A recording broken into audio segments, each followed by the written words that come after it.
इसमें लिए गए सारे क्वेश्चन आपकी परीक्षा की दृष्टि से काफ़ी इंपॉर्टेंट हैं, तो वीडियो को लास्ट तक बिना स्किप किए हुए आप लोग जरूर देखिएगा। आइए शुरू करते हैं। सबसे पहला प्रश्न है, निम्न में से चुंबकीय पदार्थ कौन सा नहीं है।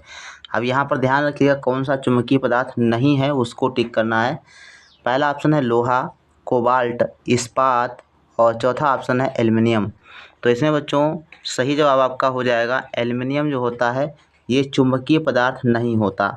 तो फोर्थ ऑप्शन आपका सही जवाब हो जाएगा। आप सभी लोग अपने आंसर कमेंट सेक्शन में लिखते चलें। लास्ट में आप सभी को कमेंट सेक्शन में लिखना है कि कितने क्वेश्चन आपके सही हुए हैं। आइए क्वेश्चन नंबर 2 देखते हैं। किसी चुंबक को धागे से बांधकर लटकाए जाने पर वह हमेशा टिकता है। पूरब पश्चिम दिशा में, उत्तर दक्षिण दिशा में, उत्तर पूरब दिशा में, पूरब दक्षिण दिशा में। तो इसका सही जवाब हो जाएगा उत्तर दक्षिण दिशा में टिकता है। सेकंड नंबर आपका राइट आंसर हो जाएगा। प्रश्न संख्या 3 है, दाब बराबर होता है। तो दाब बराबर आपको फार्मूला याद होगा। दाब बराबर होता है आपका P बराबर F/A। P बराबर F/A अर्थात दाब बराबर बल बटा क्षेत्रफल होता है। तो बल बटा क्षेत्रफल यानी बल भाग क्षेत्रफल, ये आपका थर्ड ऑप्शन सही जवाब हो जाएगा। मैग्नेटाइट का रासायनिक सूत्र है। मैग्नेटाइट का रासायनिक सूत्र क्या होता है। पहला ऑप्शन है Fe3O4, सेकेंड ऑप्शन है Fe2O3 और थर्ड ऑप्शन है FeO और फोर्थ ऑप्शन है FeO2। तो सही जवाब क्या है आप सभी लोग सोच विचार करके कमेंट सेक्शन में लिखें। इसका बच्चों सही आंसर हो जाएगा Fe3O4 मैग्नेटाइट का रासायनिक सूत्र होता है। इसके बाद है प्रश्न संख्या 5, निम्नलिखित में से कौन चुंबकीय वस्तु है। अब इसमें से कौन सी है ये बताना है। तांबा, लोहा, एल्युमिनियम या फिर कार्बन। सही जवाब बच्चों है लोहा जो होता है वो चुंबकीय पदार्थ होता है। दाब का मात्रक है। 6 नंबर प्रश्न कहता है न्यूटन प्रति मीटर, पास्कल, न्यूटन या फिर वाट। तो दाब का मात्रक बच्चों क्या होता है। दाब का मात्रक आपका होता है पास्कल। अगर न्यूटन प्रति मीटर स्क्वायर लिखा होता तो आपका ये सही हो जाता, लेकिन यहाँ पर केवल मीटर लिखा है इसलिए ये ऑप्शन गलत है। तो इसमें आपका पास्कल सही हो जाएगा। सेकंड ऑप्शन बिल्कुल सही आंसर हो जाएगा। 7 नंबर प्रश्न कहता है कि लोड स्टोन को कहा जाता है। लोड स्टोन किसे कहा जाता है ये बताना है आपको। चुंबक पदार्थ, चुंबक पत्थर, बलुआ पत्थर, संगमरमर, अवसादी चट्टान। तो लोड स्टोन बच्चों होता है, इसे चुंबक पत्थर के नाम से भी जानते हैं। फर्स्ट ऑप्शन सही जवाब हो जाएगा। 8 नंबर प्रश्न है चुंबक में ध्रुव होते हैं। चुंबक में कितने ध्रुव होते हैं। तो चुंबक में आप सभी को पता होगा 2 ध्रुव होते हैं, नॉर्थ और साउथ। प्रश्न कहता है कि 2 चुंबकों के विजातीय ध्रुवों में हमेशा होता है। फर्स्ट ऑप्शन है आकर्षण, प्रतिकर्षण, दोनों या फिर इनमें से कोई नहीं। तो 2 चुंबक होते हैं, अगर उनके विजातीय ध्रुव हैं तो आकर्षण होता है। ध्यान रखिएगा, विजातीय ध्रुवों में आकर्षण होता है और सजातीय ध्रुवों में प्रतिकर्षण होता है। तो आप इसको ध्यान रखिएगा। 10 नंबर प्रश्न कहता है कि निकट दृष्टि दोष में कौन सा लेंस प्रयुक्त होता है। तो निकट दृष्टि दोष में कौन सा लेंस प्रयुक्त होता है आप इसको सूत्र के माध्यम से याद करिए। सूत्र है दाऊनिया। दाऊनिया आप इसको याद रखेंगे, आपको कभी भी ये चीज़ें नहीं भूलेगी। देखो दाऊ का मतलब है, दा का मतलब दूर दृष्टि दोष, अऊ का मतलब उत्तल। तो दूर दृष्टि दोष में उत्तल लेंस का प्रयोग करते हैं। निया, तो निया का मतलब है, नी का मतलब है निकट दृष्टि दोष और आ का मतलब है अवतल। ठीक, तो निकट दृष्टि दोष में अवतल लेंस का प्रयोग करते हैं। आशा है कि ये ट्रिक आपको समझ में आई होगी। तो ये आपका सही ऑप्शन हो जाएगा सेकंड वाला, अवतल लेंस। इसके बाद है 11 नंबर प्रश्न, संयुक्त सूक्ष्मदर्शी में अभिदर्शक द्वारा बना प्रतिबिंब होता है। ऑप्शन है काल्पनिक और बड़ा होता है, वास्तविक और बड़ा होता है, काल्पनिक और छोटा होता है या फिर वास्तविक और छोटा होता है। सही जवाब बच्चों है वास्तविक और बड़ा होता है संयुक्त सूक्ष्मदर्शी में अभिदर्शक द्वारा बना प्रतिबिंब। Second option is the right answer. 12 number प्रश्न कहता है कि पानी में आधी डूबी हुई छड़ टेढ़ी क्यों मालूम पड़ती है। तो ये बच्चों होता है प्रकाश के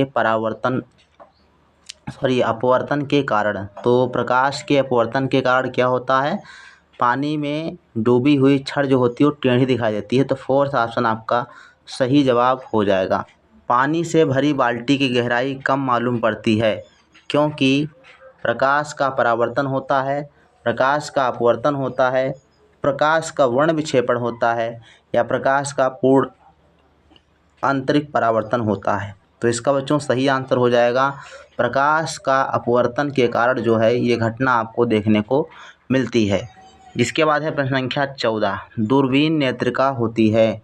तो दूरबीन नेत्रिका क्या होती है? बड़ी फोकस दूरी का अवतल लेंस, छोटी फोकस दूरी का अवतल लेंस, बड़ी फोकस दूरी का उत्तल लेंस या फिर छोटी दूरी का उत्तल लेंस। तो इसको आप ध्यान रखिएगा, फोर्थ ऑप्शन सही है। छोटी दूरी का जो उत्तल लेंस होती है दूरबीन नेत्रिका होती है। इसके बाद है प्रश्न संख्या 15, अवतल लेंस से बना प्रतिबिंब हमेशा होता है।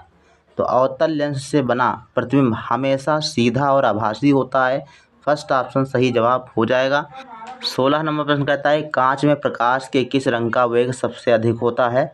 ऑप्शन है लाल, बैंगनी, पीला या फिर हरा। तो इसका बच्चों राइट आंसर हो जाएगा बैंगनी रंग का जो प्रकाश होता है उसका वेग सर्वाधिक होता है। सेकेंड ऑप्शन सही हो जाएगा। 17 नंबर प्रश्न कहता है बच्चों कि किसी पिंड पर आरोपित धक्का या खिंचाव को क्या कहते हैं? बल, दाब, प्लवन या फिर आयतन। तो सही जवाब हो जाएगा बच्चों किसी भी पिंड पर आरोपित धक्का या जो खिंचाव होता है उसको बल कहा जाता है और इसको F से प्रदर्शित करते हैं और इसका मात्रक न्यूटन होता है। आप इसको याद रखिएगा। 18 नंबर प्रश्न कहता है कि जब किसी द्रव में कोई पिंड प्लवन करता है अर्थात जब तैरता है, प्लवन करने का मतलब जब तैरता है तो उस पिंड का भार बराबर होता है। ऑप्शन है विस्थापित द्रव के बराबर, भार के बराबर होता है, पिंड के समान आयतन के द्रव के बराबर होता है, पिंड के आधे आयतन के द्रव के बराबर होता है या फिर इनमें से कोई नहीं। तो सही जवाब है विस्थापित द्रव के भार के बराबर होता है। ठीक, तो फर्स्ट ऑप्शन आपका सही जवाब हो जाएगा। नेक्स्ट प्रश्न है प्रिज्म के भीतर से गुजरने पर प्रकाश के विभिन्न घटक रंगों में बंटने की प्रक्रिया को क्या कहा जाता है? ऑप्शन है आपका पास परावर्तन, दूसरा ऑप्शन है अपवर्तन, ऑप्शन आपको मिलेगा वर्ण विक्षेपण और चौथा ऑप्शन है आपका विचलन। तो इसका बच्चों सही जवाब हो जाएगा वर्ण विक्षेपण। ठीक, थर्ड ऑप्शन सही जवाब हो जाएगा। 20 नंबर प्रश्न है जब प्रकाश एक माध्यम से दूसरे माध्यम में जाता है तो अपवर्तन होता है, इसका कारण क्या है? प्रकाश के रंग में अपवर्तन के कारण, प्रकाश के रंग में परिवर्तन नहीं होने के कारण, प्रकाश की चाल में परिवर्तन के कारण या फिर प्रकाश की चाल में परिवर्तन नहीं होने के कारण। तो इसका बच्चों सही जवाब है प्रकाश की चाल में परिवर्तन के कारण ही क्या होता है, जब प्रकाश एक माध्यम से दूसरे माध्यम में जाती है तो अपवर्तन होता है। ठीक, ध्यान रखिएगा, इम्पोर्टेंट है। थर्ड ऑप्शन सही आंसर हो जाएगा। 21 नंबर प्रश्न कहता है कि प्रकाश किरणें जब विरल माध्यम से सघन माध्यम में जाती हैं तो क्या होता है? अभिलंब से दूर मुड़ जाती हैं, अभिलंब की ओर मुड़ जाती हैं या अभिलंब के साथ मिल जाती हैं या अपनी दिशा में सीधी चली जाती हैं। तो सही जवाब इसका हो जाएगा अभिलंब की ओर मुड़ जाती हैं। सेकंड ऑप्शन बिल्कुल सही जवाब हो जाएगा।